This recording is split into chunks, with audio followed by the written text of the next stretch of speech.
여수 웅천에 들어선 공공임대아파트가 턱없이 높은 분양가로 논란을 빚고 있습니다. 이를 반영하듯 청약률도 저조해 소비자들로부터 외면받고 있다는 지적입니다. 순천만의 생물 다양성을 연구할 전문 기관이 설립됩니다. 세계적인 연화 습지로서의 지속 가능한 보전을 위한 전기가 될 것으로 기대됩니다. 검찰이 중흥건설 비자금 수사가 정치권과는 무관하다고 밝혔습니다. 아직까지 정치인 로비 흔적은 없다고 선을 그었습니다. 광양읍의 도시재생 방향이 한옥과 숲으로 정해졌습니다. 광양시는 정부 공모사업에 응모해 사업을 추진할 계획입니다. 여러분 안녕하십니까? 계속해서 전남 동부권 소식입니다. 여수 웅천지구의 공공임대아파트, 부영아파트 2000여 세대 공급이 시작됐습니다.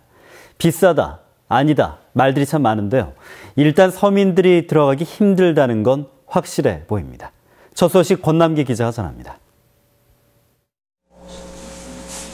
구경 온 사람을 찾아보기 힘든 모델하우스. 너무 요새 트렌드하고 안 맞는 가격대에 비해서 그 돈이면 차라리 평수를 올려서 다른 아파트를 사겠다. 웅천 부영 임대아파트 59제곱미터의 경우 임대 보증금 6,400만 원에 월 임대료 37만 원, 84제곱미터는 7,900만 원에 52만 원입니다. 전세가 기준으로 보면 각각 1억 2천만 원과 1억 7천만 원. 수도권 아파트와 비슷한 수준이라는 지적이 나옵니다. 수원이나 안산이나 이런 수도권과 비슷해요. 수도권하고는 땅값이 서너 배 차이가 날걸요, 택지 분양가가. 부영 측은 가격이 비싼 이유에 대해 높은 택지비와 건축비를 꼽습니다. 택지 조성비의 경우 LH가 조성한 중림지구보다도 여수시가 조성한 이곳이 제곱미터당 5만 원 이상 비싸고, 건축비는 낮은 용적률과 지하 주차장 조성 비용 때문에 84제곱미터 기준으로 중림보다 930만 원 이상 늘어났다는 겁니다. 하지만 웅천 부영은 건축 과정에서 서민들의 주거 안정을 위한 국민주택기금과 세제 지원 등 각종 혜택을 받은 공공임대아파트입니다. 때문에 여수시가 건축비와 택지 조성비 산정 기준을 공개해야 한다는 요구까지 나옵니다. 향후의 임대료 조정 관계는 아마 시장 논리에 따라서 없을 경우에는 부영 측에서는 내려가지고 공급해야 되지 않을까. 턱없이 높은 공공임대아파트 가격 논란은 결국 서민들의 내 집 마련보단 택지 개발업체와 건설업체의 배만 불렸다는 비난으로 이어지고 있습니다. MBC 뉴스 권남기입니다. 한편 높은 임대료 논란을 빚고 있는 웅천 택지지구 부영아파트 청약 접수 결과 청약률이 크게 낮은 것으로 나타났습니다. 금융결제원에 따르면 지난주 출시된 웅천지구 부영아파트 2000여 세대 1순위, 2순위 청약 접수 결과 377명만이 청약해 평균 18%의 저조한 청약률을 보였습니다. 청약 결과 월 임대료 37만 원인 59제곱미터 아파트형에 대해선 청약자들이 관심을 보인 반면 52만 원으로 책정된 84제곱미터는 청약자가 거의 없는 것으로 나타났습니다. 이는 공공임대아파트란 점에서 낮은 임대료를 기대했던 소비자들이 임대료가 높게 책정돼 다른 아파트로 눈을 돌리고 있기 때문으로 풀이됩니다. 다음 소식입니다. 중흥건설 비자금 조성 의혹 등을 수사 중인 검찰이 이번 수사와 정치권과의 관련성을 부인했습니다. 광주지검 순천지청은 중흥건설 관련 수사의 경우 지난해 감사원의 감사 결과에 따라 진행됐으며 이후 중흥건설 직원과 정창선 회장 가족 명의의 차명계좌 10여 개가 발견돼 수사에 들어가게 된 것이라고 밝혔습니다. 검찰은 또 현재 비자금 사용처를 파악하고 있지만 아직까지 정치인과 관련된 로비 내역은 없다고 덧붙였습니다. 한편 어제 사전 구속영장이 청구된 정원주 사장에 대한 영장 실질 심사가 모레 열릴 예정입니다. 세계 5대 연안 습지인 순천만은 드넓은 갯벌과 갈대 군락지로 자연생태계 보고입니다.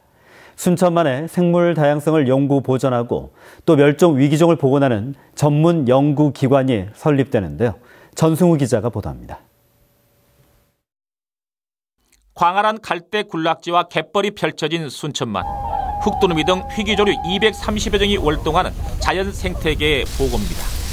세계 5대 연안습지인 순천만의 생물 다양성을 연구 보존하는 전문기관이 설립됩니다. 자연생태연구소는 순천만 정원의 국제습지센터 일원 2천여 제곱미터에 들어섭니다. 여기에는 국비 등 30억 원이 투입됩니다.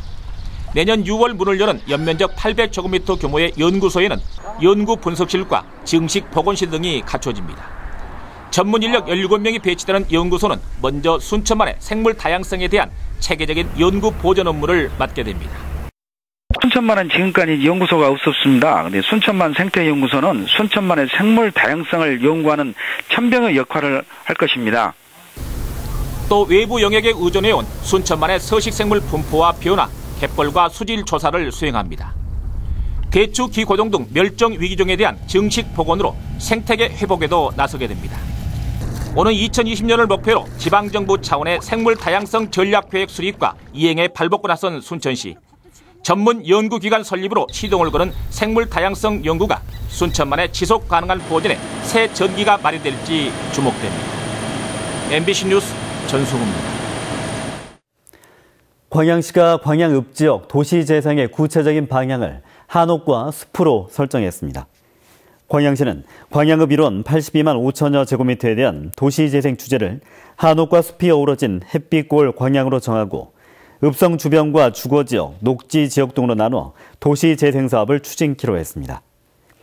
광양시는 국토교통부 공모사업 응모를 위해 도시재생 전담 조직을 두고 지난해 광양시 도시재생 활성화 및 지원 조례를 제정한 데 이어 도시재생위원회와 추진협의회, 주민협의체 구성 운영 및 TF팀 가동 등 다양한 의견도 수렴하고 있습니다.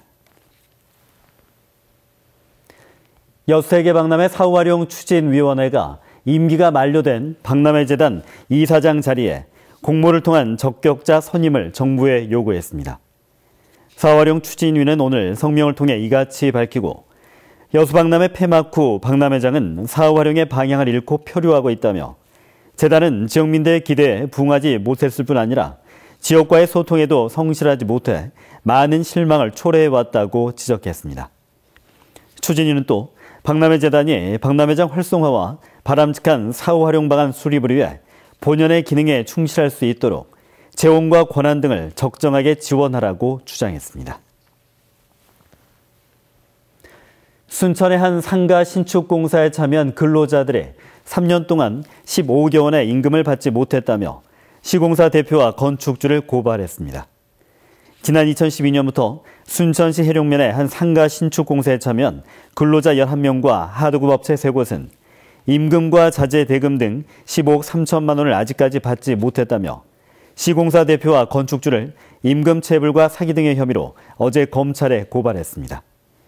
이들은 모레 해당 공사 현장 앞에서 임금 지급을 촉구하고 건축주를 규탄하는 집회를 열 예정입니다. 지역의 소식과 이야기를 전하는 역할을 맡고 있는 지역방송의 발전을 돕기 위한 정부의 지원 계획이 발표됐습니다.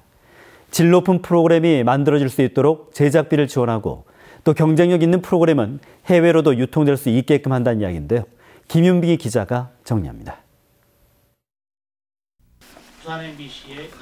방송통신위원회가 지역방송의 발전과 경쟁력 강화를 위해 프로그램 제작은 물론 유통까지 돕는 지원책을 처음 마련했습니다.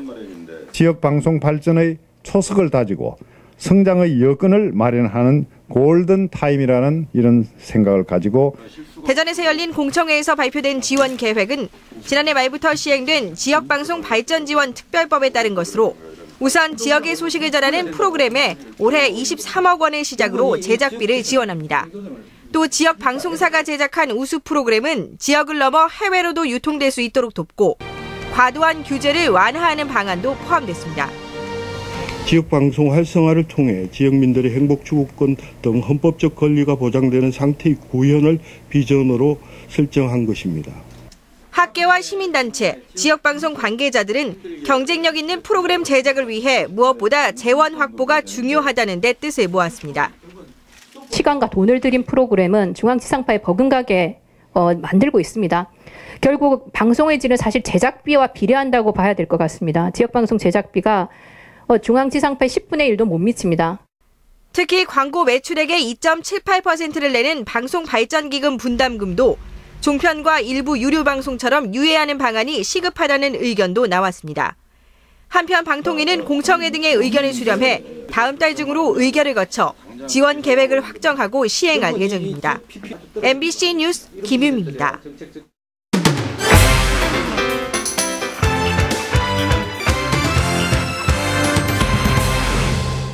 고흥군은 이달부터 27개 민간단체 주도로 쓰레기 투기 지역 32곳에 꽃과 나무로 작은 정원을 조성하고 앞으로 주민들의 자발적인 참여를 높여 쓰레기 투기 지역에 앞으로 5년간 작은 정원 200개를 조성하기로 했습니다. 고흥군은 이와는 별도로 해창만 간척지 제방 공한지에 올해 50여 개의 작은 공원을 만들기로 하고 오늘부터 경관 조성에 나섰습니다. 여수시가 해양수산기관단체와 시민들이 참여한 가운데 광어, 치어 3만 마리를 방류하는 바다 살리기 발대식을 가졌습니다. 여수 종화동 해양공원에서 열린 오늘 행사에서는 바다 헌장 낭독과 해양쓰레기 수거 등 다양한 부대 행사가 함께 열렸습니다. 한국 영화 사상 최대 관객을 기록한 명량의 김한민 감독이 오는 23일 순천 시민들을 대상으로 특강을 합니다.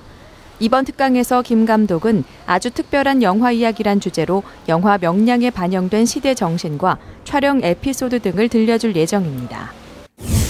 어젯밤 9시 50분쯤 여수시 종화동 해양공원 앞 해상에서 58살 정모 씨가 숨진 채 발견됐습니다.